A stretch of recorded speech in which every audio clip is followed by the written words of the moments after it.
I am so excited to have another guest on the podcast. And today's guest is my high school American literature teacher, who just also happens to be the First Lady of Minnesota. So, welcome to the show, Gwen Walz. Thank you for being here, and thank you for letting us ask you all the questions today. Oh my gosh, this is just really super fun to be here and so good to see you. I was glad we had a chance to touch base a bit of time ago and when I heard you had a podcast, I thought, oh, if there's anything to have a chance to chat with you for a little bit, I would I adore that. So I wanted to first say that you sent me four really great questions. And I wanted to just note that they were so well written and you were thoughtful and inclusive of detail and yet open to the global perspective. And you're an even better student than I remembered. So I wanted to make sure I got to say that. And I see lots of questions. I get to do this quite a bit, and these are just top notch. They are exceptional. So Thank I you. just wanted to thank you for your time and your effort and your approach on that. And I'm sure anyone who's listening knows that you were a delightful student, but you still are very good at writing questions and all that. So I wanted to get that out of the way first. And Oh, I love it. Thank you so much for that feedback. And I'm not going to lie, your American Lit class was probably, well, the most memorable for me, and not because it was the easiest. I really struggled with American Lit. And I don't know if you know this. I thought I was going to be an English teacher all the way up until ninth grade. And I didn't have you till I think it was 10th or 11th. But in ninth 11th, yeah, grade, 11th grade. I really realized that, man, you know what I like about English and why I wanted to teach English is I love grammar and I love words. I did Uh-huh. not like the analytical side of English class. And I think that's why American Lit was so tough. And I actually made the decision to switch to social studies, being a social studies teacher in ninth grade, kind of because of a co-partner of yours, Mrs. Lott, Heather Lott, Yeah. who is now Heather Mueller. Yes. And, she's done incredible things too, but she really opened my eyes up to there's a way to get information across that tells a story, which is what I loved about English class. And I felt like, man, I always thought social studies was boring. And I thought there's a way to make it interesting. And so I actually ended up right around ninth, 10th grade, switching my idea from teaching English class to teaching social. But I remember in your 11th grade class, man, it was hard. Now, one of the things that I talk about a lot when I am presenting and I am talking to leaders is I talk about how to build up the confidence of your employees, of your students, of your teammates, whatever it is, so that they feel they can take action. And Mhm. you had a very tough class, and everyone in school had to take American Lit. So I would love to just start our interview there. First off, maybe a little bit about, why you loved teaching English, but then also how did you build up confidence in kids of a skill we had not quite acquired yet? Oh gosh, that's so much. There's so much there. First of all, I didn't know that you'd considered being an English teacher, but you would have been a fantastic English teacher. When I was in administration and we hired a lot of teachers, we hired principals too, but when we hired teachers, I always thought it was a mistake to hire the teachers who just had a natural affinity for the subject matter, say like for math, for Ooh. those people who like were just math came easily and they loved it and they were just like math people. I always looked on transcripts and looked for people who maybe had some C's and some B's and some evidence of struggle, because I Ooh. thought if there was some struggle, then you would know how to reach lots of learners, not just people who were, great at that content area. Yeah. And so you would have been a great English teacher too, because I think like teaching is a universal language. Not that we do it all in the same way. People have very much their own ways that they approach it, but there are best practices, right, in teaching. Absolutely. And we share those things. And I think once you can teach, you can, not that content knowledge isn't important, but I think sometimes we overlook the pedagogy of teaching. Yeah. And that's still where I like to spend a lot of time, is in that pedagogy. And well, and you had an excellent American Lit class, and I think you were all very high powered. I can remember in my room, I think where you sat, as I faced you in the first row, kind of near the door, maybe 3 or 4 seats back, it seems like. Okay. That is a wild memory, because I literally have thought about where I was in American Lit. And I remember being closer to the back, where other classes, I wanted to be at the front. I loved being in the front when I was confident in that class topic. And when I was not, I wanted to just hide and like be behind, that tall kid in front of me or whatever it was. And so, yes, I was a couple rows back, not in the way back. No, not in the way back. No, right? Very hard to see. And, I remember, I think I remember anyway, that your desk, was kind of near the door. Yeah. And sometimes you would sit in your seat, sideways, and then turn and write on your desk. But like your legs were ready to run out of that classroom should that ever be necessary. And I never perceived you not to have the confidence. But I think we all have those moments, right? And I think that empathetic part of being a teacher is really, really important. Okay, and the governor just walked in. It's Ann Litchfield. Stop. On her podcast. Do you want to say hi? We're recording. No, we don't want to mess up your podcast. That's all right. Say hi. You can come mess up the podcast. Hey, Tim. Hi, Ann. Good to see you. Good to see you too.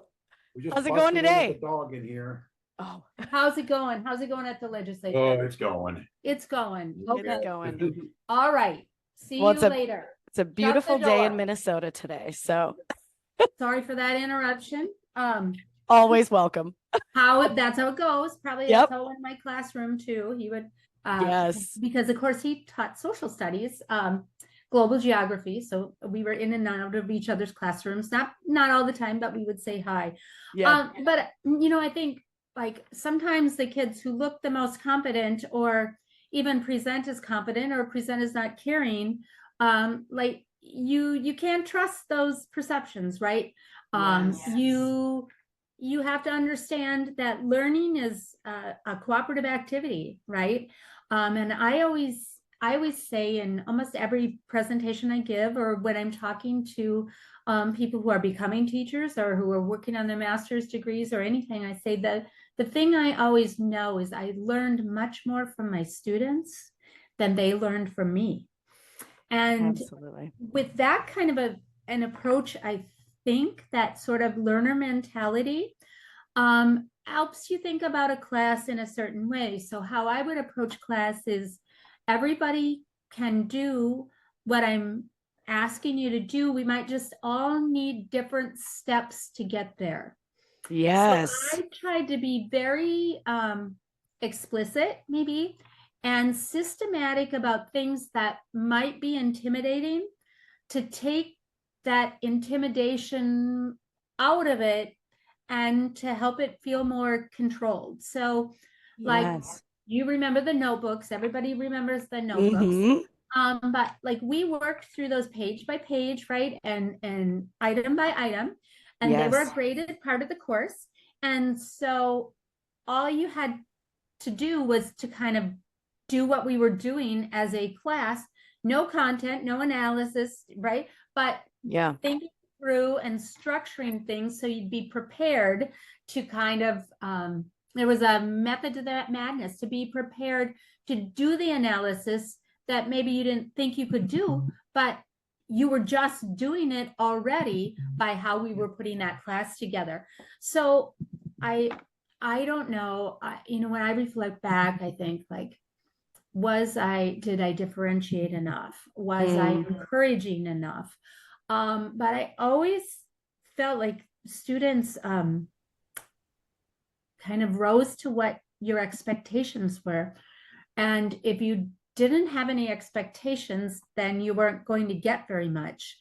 And if you were Absolutely. clear about your expectations, really everybody kind of rose to that occasion and everybody kind of got there.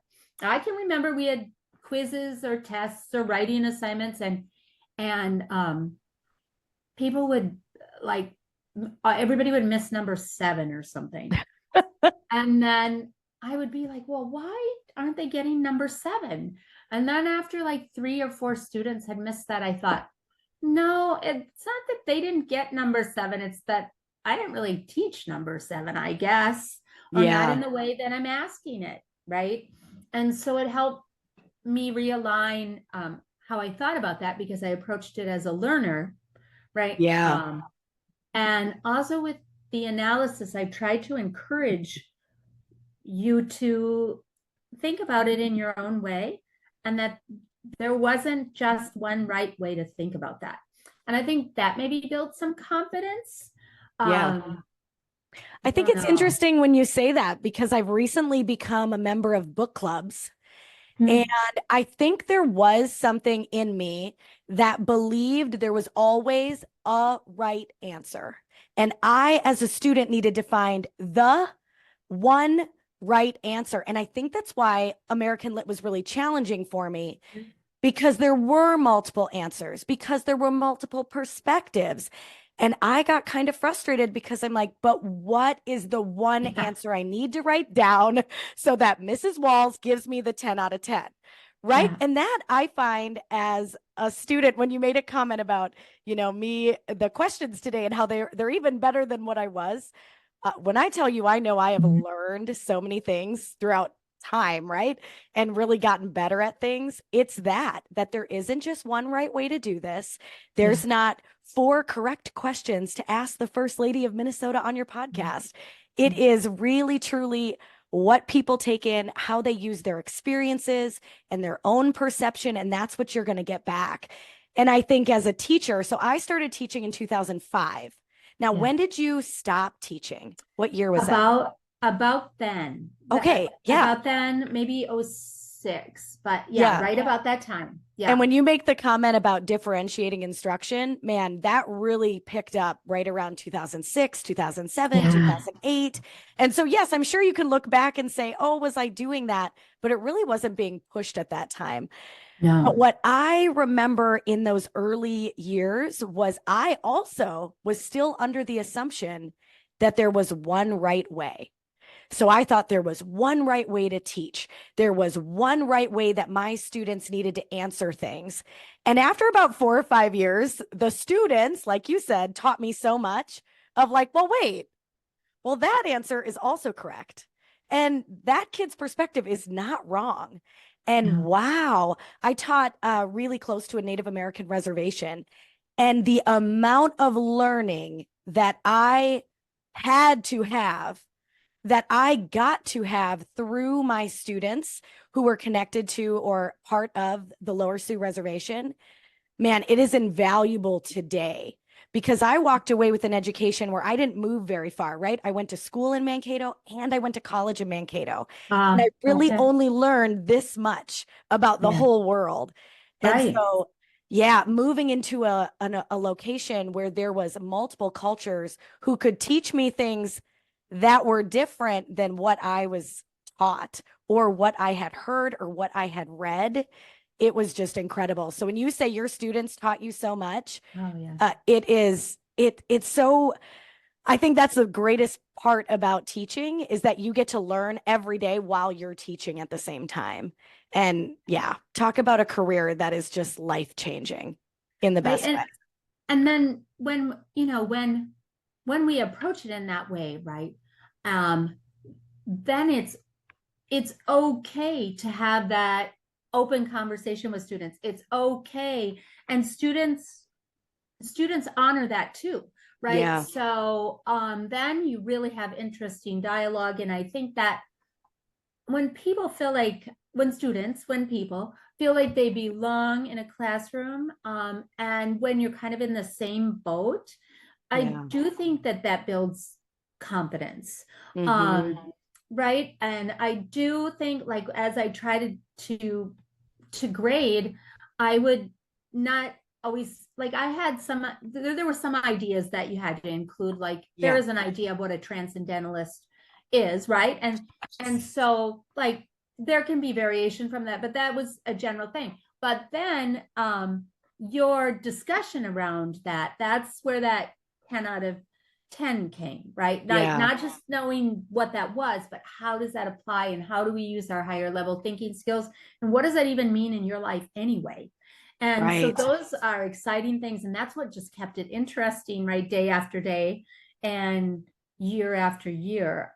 It's what I really miss and have missed, you know, not being in the K-12 environment, especially now. So Yeah. yeah. So I hope that answers your question about Absolutely. confidence. Um, I I think just providing sort of a safety net and a structured way. And I want to transfer that to the workplace. So I work with a Yeah. lot of schools, but I work with a lot of people in management. Oh yeah. And I will say these very similar things. The more structure that you can provide, in Mhm. all honesty, the more creative and open your people will be. And I That's think right. I agree with you. That was something you did so well. We knew what to do when we walked in the room. We knew for your class, we knew what Yeah. was expected volume wise. We knew what was expected during reading time. We knew what type of answers were expected on, quizzes and essays. And because of that, we could be a little more confident because you weren't wondering, is she going to be okay with 3 sentences? Do I need to do it this way? Should I be working on something right now? You were so clear. So you took all that questioning about our behavior off the table. And now Right. we could really lean into our learning. And that's Yeah. what I want leaders to be doing in any environment. Get so clear on when you expect people to show up, how you expect them to get to work, when they have a problem, how do they problem solve? How do you want them to do that? Give them those parameters so that when it happens to them, they're confident in the actions to take following that. Instead of Oh, wondering, does she want me to go to her? I ran into this problem, or should I try to solve this myself, or what happens? And then they just don't do it. They lose confidence. They don't feel like a valued member of the team. And then you start to see a completely different behavior out of someone who you might be able to see some greatness out of if they're in the right environment and they feel like they can thrive. right. Absolutely. Right. And then as a manager, you're frustrated also because even though you may not have conveyed it, you think you have somehow conveyed that, right? Yes. So that active listening of back and forth and open dialogue and being a part of that conversation. Right. My class would evolve each semester as I learned more from each group of students, right? Like what works, what is just ridiculous to articulate, and what isn't. Mhm. And I would still say, like, even working in state agencies and state government now, and with all kinds of different people in different places in different issues, that structure is really important, um, because you have to come to that environment. And I I learned a long time ago. I thought when I started teaching that I too should have the answers, and like it was my job to give the answers, right? Mhm. And it was terrifying because I just didn't have those answers. The much more important thing is to ask the right question, Right. and then to work with those that surround you in that question. And I know some people see that as like a giving up of control, but I think control is a misnomer. Nobody has control. Yes. Nobody has control, right? Like, Absolutely. if you try to control your classroom or control, the work environment, or something like that, that is a myth, and you're probably uh, headed for trouble. So I think those sorts of words, don't necessarily serve people well. But I am very structured, and I do put that around a lot of things, and I think that allows for some of the really innovative things that we've been able to do even in state government, like with partnering in agencies. And now we are, adding a new agency because we are realigned work and working between agencies. Like, this is how you do it, and this is what we, expect, and how can we participate? So how can I help is a good question. Yes. Yeah. Oh, and on that control, I always promote you can only control yourself. Mhm. And beyond just controlling your actions, you can control your words, and you can control what you believe about your team, or you can control what you believe about the people. Let's go there for a second. You mentioned, obviously you're now in government. And again, I think if the belief is my government doesn't support me, people are going to find ways that the government doesn't support them. And if they believe, I believe the best person, or the person in office is going to do their very best, I think we can then accept what is going on in our governments and with our people. So let's talk about that a little bit. So your journey, you left the classroom and woo, into government you go. And then what kind of role do you take on, Gwen? You've had the opportunity to kind of step into areas that you want to step into. And what have you been able to do, and what are you enjoying about that? Well, sometimes, so we have always worked as a partnership. And we learned that very early on. We met as teachers, and the first project we ever did together was Earth Day. And and we did this huge block long whale in sidewalk chalk on the street, and we had to get the street blocked off, and all kinds of things, but all the learning around it and stories around it and poems around Earth Day. And we kind of collaborated on that, and we thought, gosh, we really have complementary things about our styles that work well together. And then we transferred that into organizing the prom. You probably remember those things. And teaching and coaching, and our life was really at school. And then after Tim was deployed and came back, and we were just really unhappy with the situation with the Iraq war, and we just asked ourselves, like, what can we do? And our answer had always tried to be everything that we can, and then what is that? And so neither one of us had ever been in politics or run for office or run a campaign. I always say the last thing the governor was elected to was homecoming king, and that is not a ringing endorsement for a congressional race. And so we laughed about that, but we had again a different skill set, and we really believed in running for Congress because we thought the way you stop the war is you stop the money, and the more you stop the money is the United States Congress. So we are very purpose driven. And I think that's really important. A lot of people might go in a direction because they're like, oh, that might be a good thing to do, or maybe that would be interesting. And not that that's wrong, but I think when you are purpose driven and understand, like, I'm not running for dog catcher, I'm not running for city council, because people are like, don't you want to run for something else first other than the US Congress? And we were like, no, because of this, and this. So like everything in our campaign could kind of formulate around why we were doing it and what we were doing. And we were very clear about that, and clear about where we stood, while we were learning, right? But like people would say, at that time, and I don't want to get too far off track, but like we came out in support of gay marriage, and this is like 2005, and people are like, you are never going to win in the first congressional district. And we said very early on, we are going to win because of our values, not in spite of our values. And so we were driven by that. And we thought, if we are authentic and show people who we are, right? They may not agree, but they're going to know what we believe and what we stand for, and that's authentic, then that's going to work. So I would say we were purposeful, and we were very authentic and aligned. And there are lots and lots of hard decisions every single day. Because if it gets to the governor, it's not an easy issue. Right.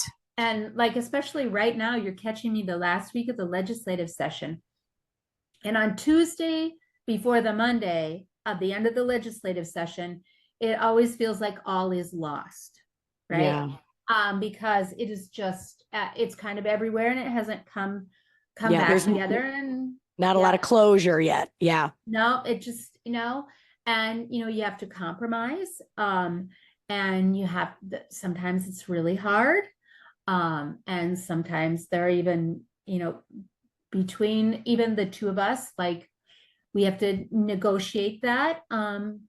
But we do work really closely together, and there are issues where I do a lot of the work and share my thoughts and briefings with him. And then there are other issues where, like, he's much more, and he's really good at that kind of discussion and that kind of thing. And he loves to learn lots of issues.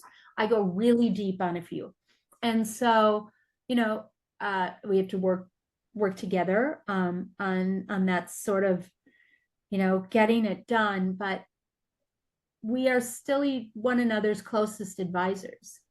Yeah. And we have great staff around us, and sort of an unusual thing, but we have people who started out with us in 2005 and 2006 who are still with us, who maybe left and went to law school and then came back, or left and taught someplace else, or, have had other parts, but have stayed around, or have, come back into government work. And that has made it possible to do a lot of the work that we do. I think when you value people, and truly value people, and you care for people in a way that works with your own values and your own, what you care about. In some places, when you're serving with an elected official, people become angry if you're leaving, if someone is leaving. And Tim and I have never felt that way. We have felt like, we think graduation prepared us for that, because every year you think you have the greatest group of students ever, and then they move on and they graduate, and you're heartbroken. And then in the fall you show up, and then these kids are in your classroom, and you're like, oh my gosh, these are the greatest kids we've ever met, and it's like that every year. And so we have just felt like people need to do what they must do, for their careers. But these are long-term relationships, because we shared that work together.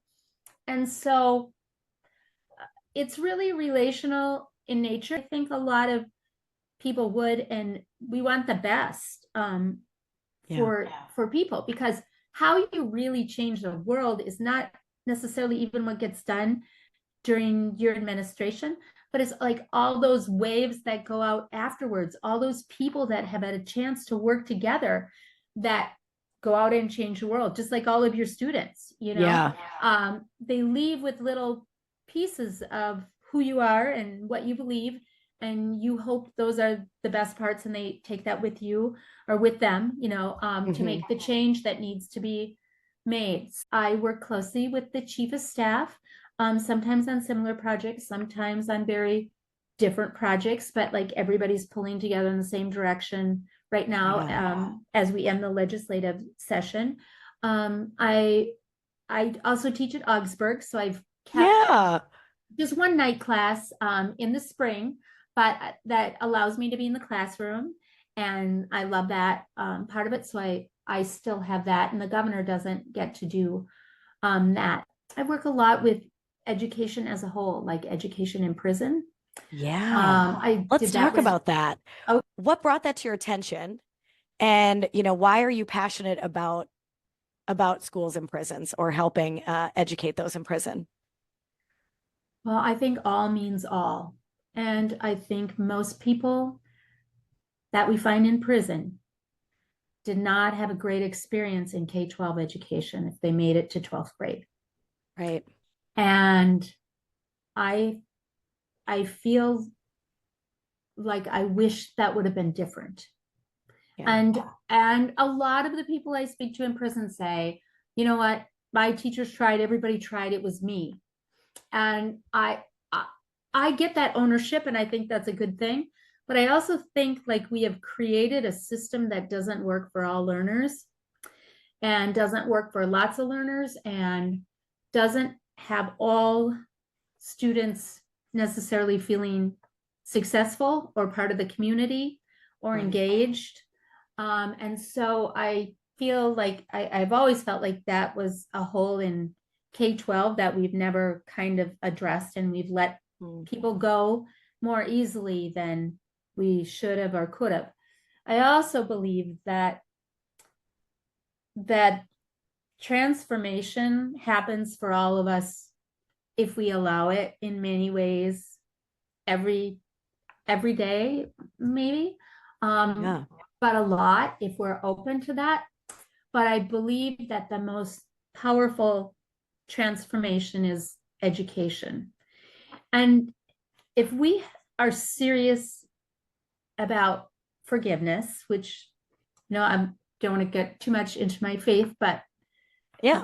there's an element of forgiveness that's really important, and forgiveness is really hard. There are some people who are just not going to be able to live in society. Doesn't Right. mean we shouldn't treat them with dignity, but there's just too much maybe that has happened or has been done. And we work with victims' rights groups also, and that's all part of it. But there has to be some place in our society that we believe in forgiveness and reform and transformation. And I believe the way that happens is in education. Yeah. So my first experience in a prison was in a New York correctional institution in about 2012. And that's when Tim was in Congress. And that's when I started working with the Bard Prison Initiative, which is Bard College on the East Coast. And what Bard said is, we are going to go into prisons, and we're not just going to do like a creative writing course here or there, we are going to take people and we're going to do a degree program. And we're going to do degrees at a significant level of rigor and work. And that resonated with me because of good old American Lit and advanced composition, right? Yeah. Yeah. And let's work from there and put the building blocks we have to put in place, right? In place. And, people would say, why are we spending money educating people who are in prison?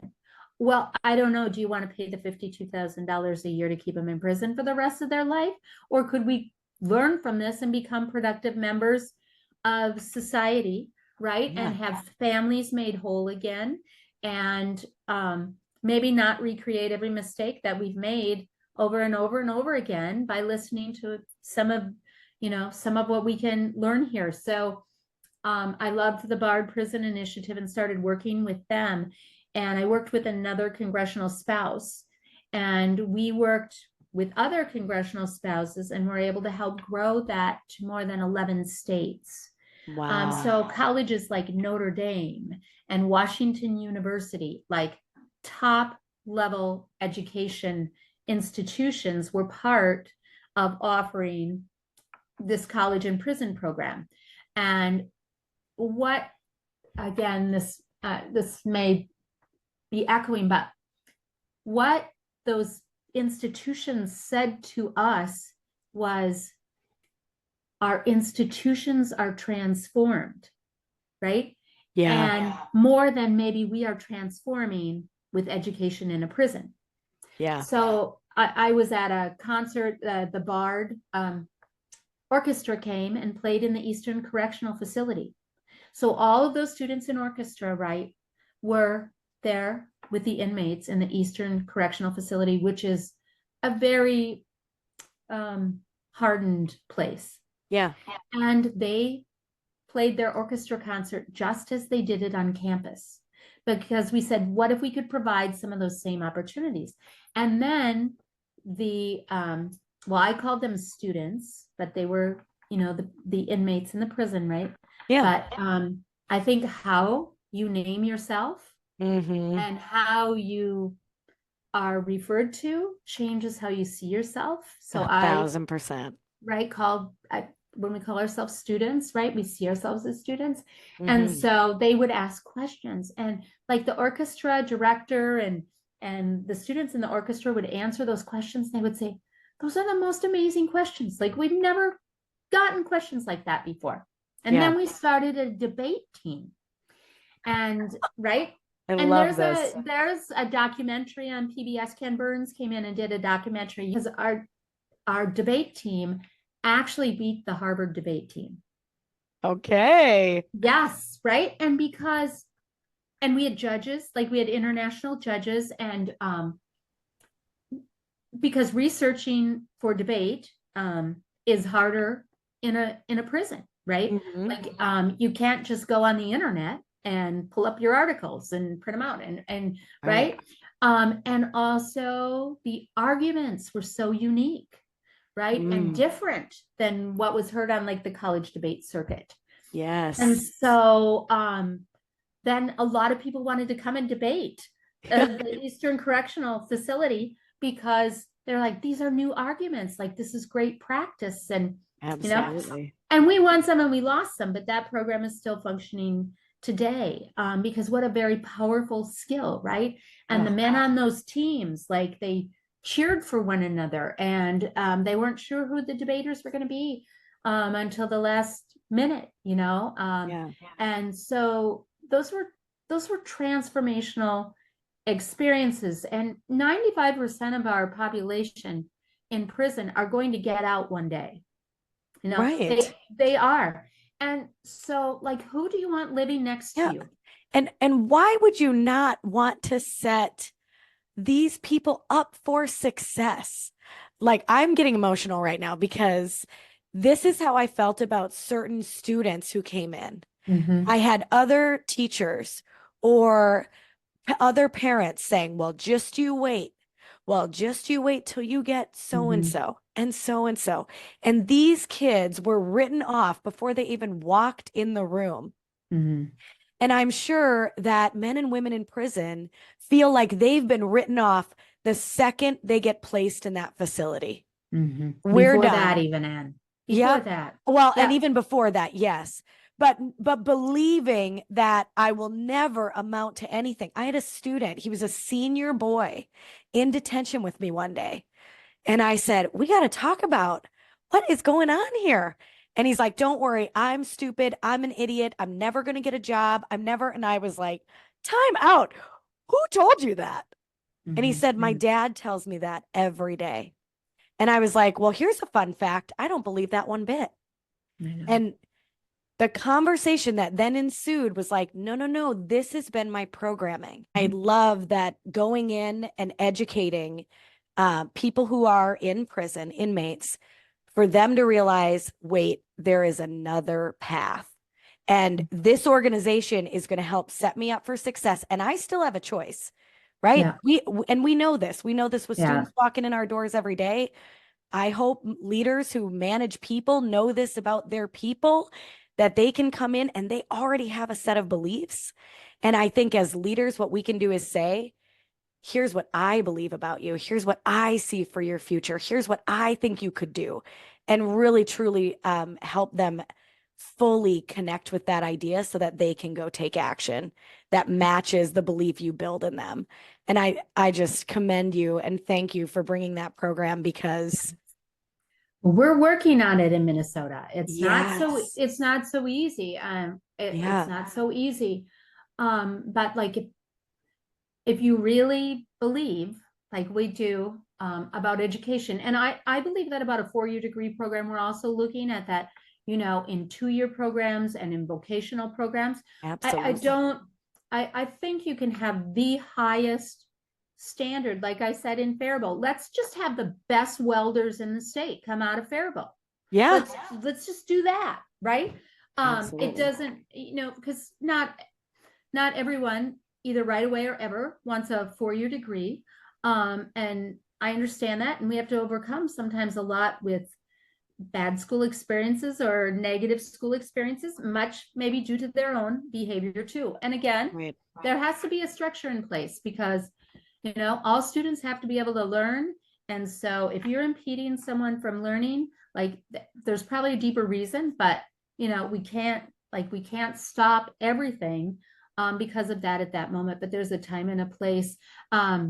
We just had a situation the other day and it was just, Tim was at the Capitol and on his schedule was a name you would know, and it was like for a 15-minute time block. And he texted me and he said, do you know, like, is this person? And I said, it absolutely is. This person has asked to come, right, and have an appointment with you, and like, you know, a lot of those things like get run through me. And I said, like, absolutely. And this was a young man who'd been in high school and he was going to drop out. And when Tim was a high school teacher, he went to his house and he said, you cannot, no way, man, we need you on the football team, right? But more than that, I need you in my classroom, and you know, this young man, it had been a long journey for him. And he's been through treatment and he's been sober for a long time now, and his children, and he's married and he has a job. And he said, I wanted to come back and tell you this and to thank you that, like, that was the only time I heard that in my life. Yeah. And like, it's what I clung to. Yeah. And, you know, Tim was like, holy smokes. And he's like, and now you're right here in the governor's office. Can you believe either one of us is here? Yes. Right. But that is like the power of saying that. And like, sometimes we think activism is like marching in the streets with signs, and it can be that. But I think activism is much more powerful than that. I think it's what you do in your daily practice. Yes. And what you say and what you do, and sort of maybe the policy or the structure you put forth, and the decisions that you make around that. And then I think that gives you so much more control. Like when I work with teachers and we're talking about, gosh, I just, you know, I feel like I don't have a say in my classroom or my school, or I wish I was in a school that did this, or I wish I was in a school that did that. And they somehow see themselves as powerless in that environment, when really the most powerful person in a child's life in that building is probably the teacher. And they have incredible power to, you know, put in place pieces of around equity and fairness and you know, all of that. It's just sort of understanding that those small actions and in your practice, in your daily practice, make all the difference. So a lot just comes up in my life just around my daily practice. So sometimes I have a to-do list, right? And I have a long to-do list, and then I have my 5 that I leave on my desk each night, right? So these are the 5 I'm going to get through for sure the next day. They're probably pretty urgent, or, nobody's going to have like clean clothes or something, you know, or their lunch packed or whatever, you know. But it's also like five things on my list, and I try not to go to bed at night till I kind of have that list on my desk pared down. And I always did that when I was teaching. I lost that for a little bit in the space of all of this, because there are so many different pieces and roles that I'm like, how could I just choose 5? But I knew that more than 5 like probably wasn't going to work for me. It might work for other people. I just, you know, I know my own I know my own stuff.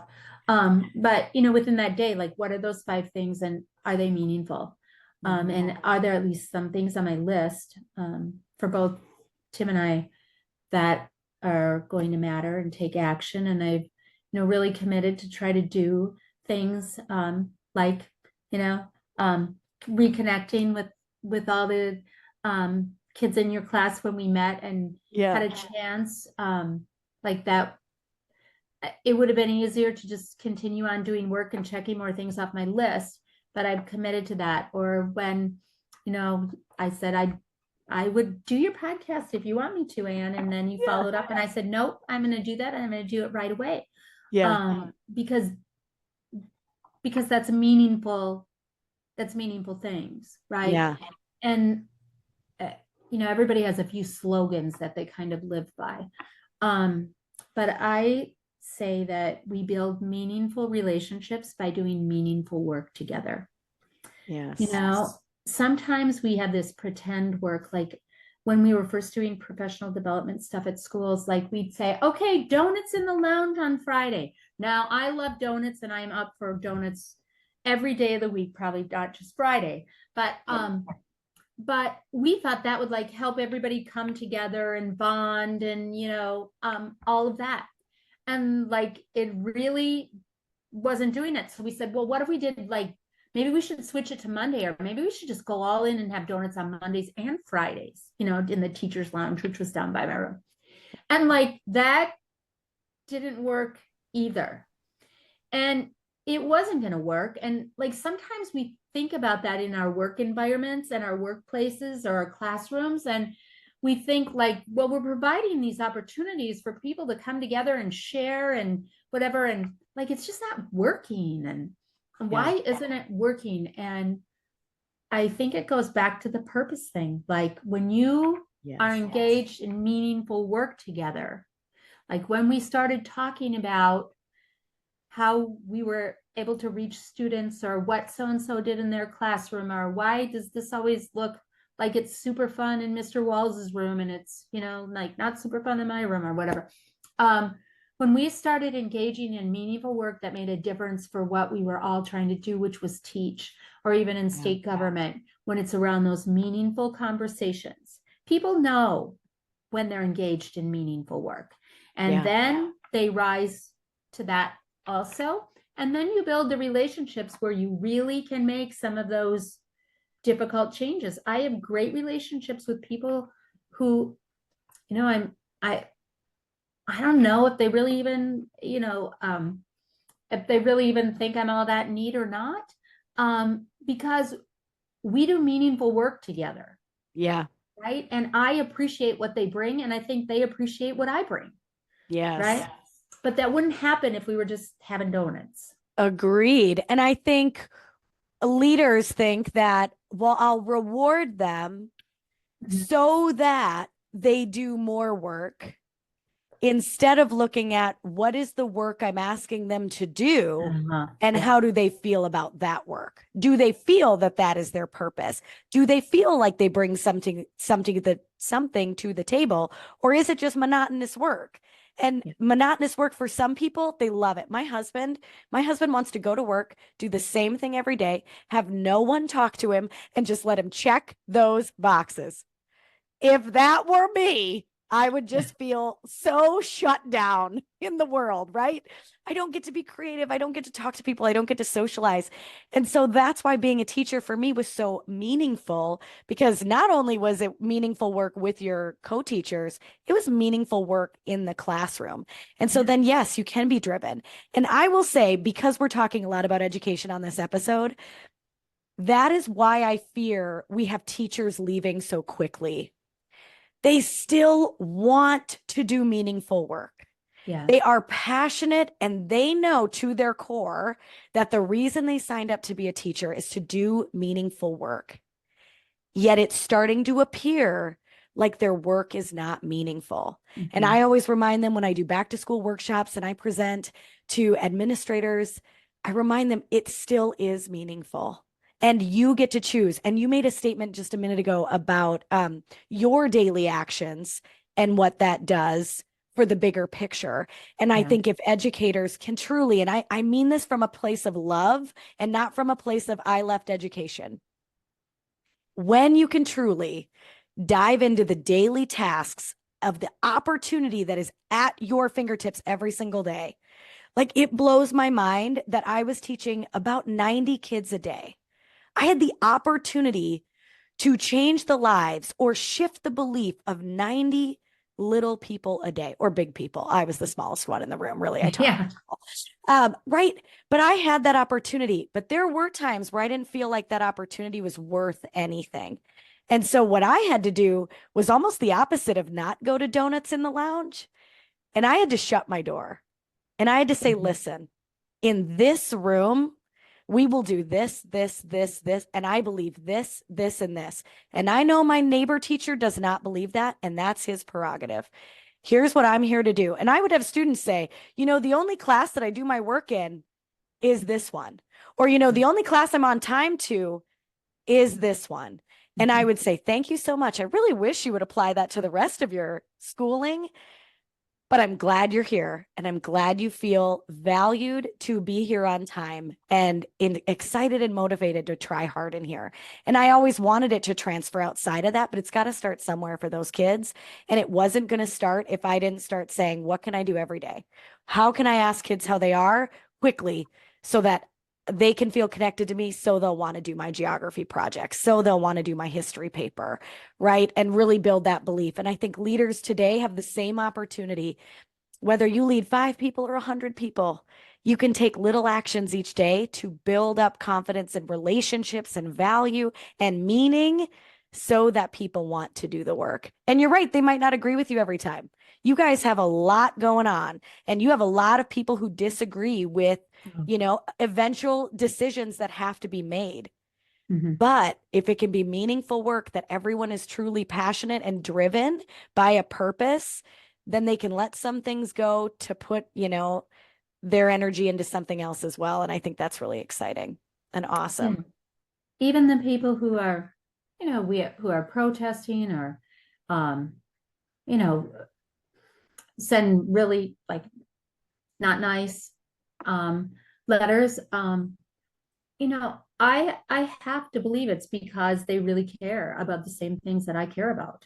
Yes. And when you start with that, that's a place to build from. At least for me, it's kind of how I have to think about things, and that's worked well for me. I think Minnesota is a great place to live, and I'm going to continue to think that. And Tim and I are going to continue to do the best job we can every single day. Nobody wakes up saying, gosh, I'm not going to do a very good job today. We're doing, right? Yeah. We're doing the best we can. Now, some days that's really, really well received, and some days that's not as great. And everybody has their days. We're all human too. But that's what you want out of people, to be engaged, right? To be part of the community, to join in. It's just easy. It is easy to criticize. And sometimes criticism is necessary, but if you don't have a plan, or you're not willing to get involved, or you're not taking different actions yourself, I'm not as interested. Yeah. I'm not as interested in that. And I think what has gotten so dangerous, in politics, is that it's not that people just don't disagree. It's that it's personal. That is the part that I think we really have to change if we're going to survive as a democracy. There is no use in this sort of dialogue it's not dialogue. It's just, poking fun of and criticizing. And I will just have no part of that. They have a very different viewpoint, and it would be better if I could understand both sides of that. I think we're better when we bring things together.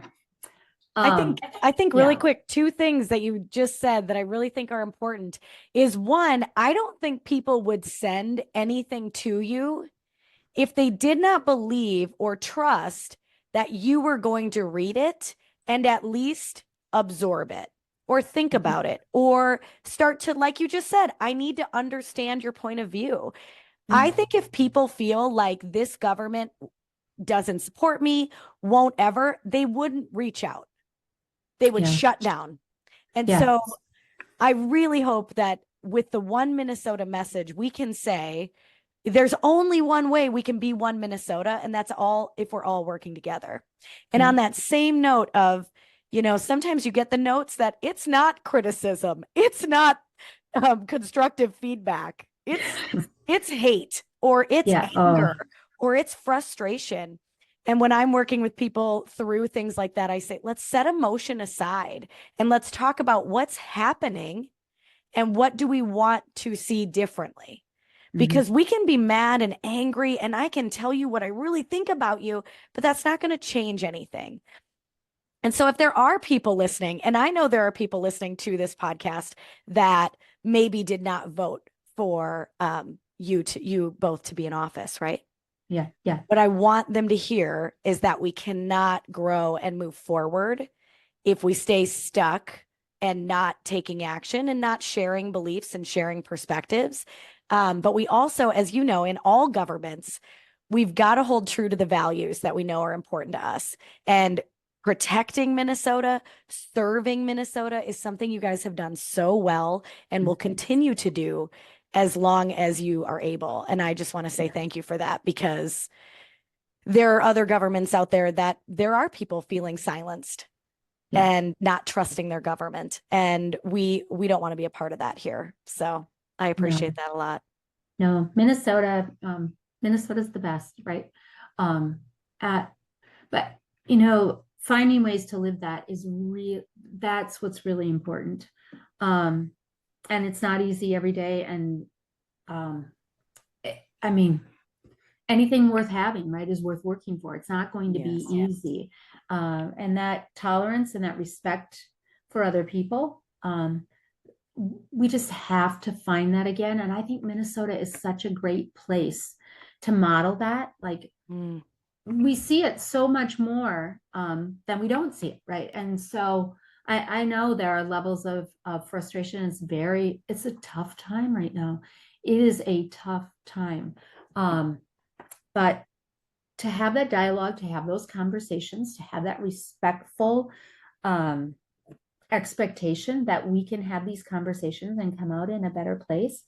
Boy, we need to model that for the rest of the country if we can, I think. Yeah.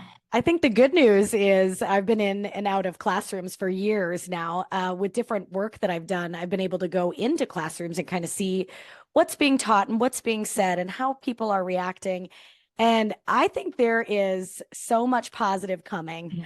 The classrooms and the acceptance and the multiple perspectives being shared is truly growing right now in, I would say, K-6 and maybe 7-12. I just haven't been in it as much. My kids are in 6th grade and 3rd grade.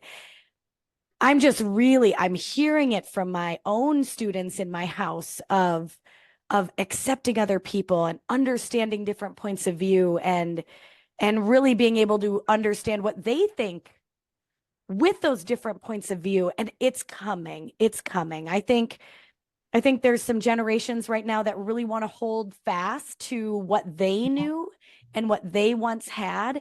And that's great. You can pull some really great things from your past and carry it with you. But as we know, the world is moving and the world is changing. And I remember in college, I had to learn a new term, Gwen, that was globalization. And I remember, oh gosh, Clark Johnson. I don't know if you remember. Yeah. Clark Johnson, absolutely. Right? Clark Johnson was like, this isn't in a textbook yet, but we really got to wrap our heads around globalization and the pros and cons. And anyways, I can remember that class and thinking about that. And here we are 20 years later. We are living it, breathing it, and all that. And so I think there's this really positive shift coming. And like you said, things are hard right now. And there's a lot of different facets, reasons for why it's hard right now, but staying true to those values, staying driven in your purpose. I think that's such a great message for everyone out there wanting to live a life of meaning. It's like you said, grab hold of what is that purpose and now align your actions to go live out that purpose. And I think so many educators could really do that, but so many leaders in general who are leading other people, they're mentoring others, right? And they're supporting others. And there's a way for you to just live in that purpose and help other people see that as well and really be confident, take action, right? And just set up our communities and our workplaces to be in a place that people want to be. Those are such important messages, and thank you for sharing those and for people taking time to listen. Through that also, I think people are trying to wrap their heads around like how this works for them and where this works for them. You know, Tim and I did not plan our lives to be in politics. When we bought our house on Baker Avenue in West Mankato, we bought it so that we could walk to school every day, and we thought like we would walk there for our entire careers and then we would retire there. And it just didn't, it didn't work that way. And we've been open to the journey.